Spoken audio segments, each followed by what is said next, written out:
একটি সবুজে ঘেরা গ্রামে থাকতো এক ছোট্ট টুনটুনি পাখি। সে খুব দুষ্টু, কিন্তু তার সবচেয়ে বড় শখ ছিল নতুন নতুন জিনিস খুঁজে বের করা।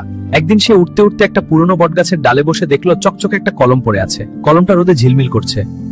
সে ঠোঁট দিয়ে কলমটা তুলে নিতেই ফ্ল্যাশ, হাওয়ায় আলো ছড়িয়ে পড়লো। হঠাৎ পাশে একটা কাগজ উড়ে এসে পড়লো। টুনটুনি মজা করে কাগজে ঠোকর দিতে লাগলো, আর তখনই কাগজে একটা আপেল গাছ আঁকা হয়ে গেল। টুনটুনি চমকে গেল, এই কলম তো জাদুর। সে আবার ঠোকর দিল, এইবার আঁকা হলো একটা নদী, আর সঙ্গে সঙ্গে পাশে সত্যিকারের ছোট নদী গড়িয়ে গেল।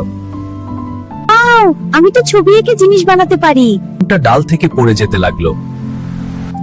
আরে আরে বলে টুনটুনি ঝাঁপ দিল, আর ঠিক সময়ে কলমটা ধরে ফেললো। সে ভাবল, এই শক্তি আমি ভালো কাজেই ব্যবহার করব।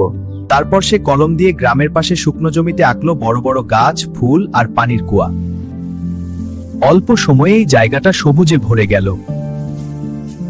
সব পাখি আর প্রাণীরা এসে বলল, ধন্যবাদ টুনটুনি।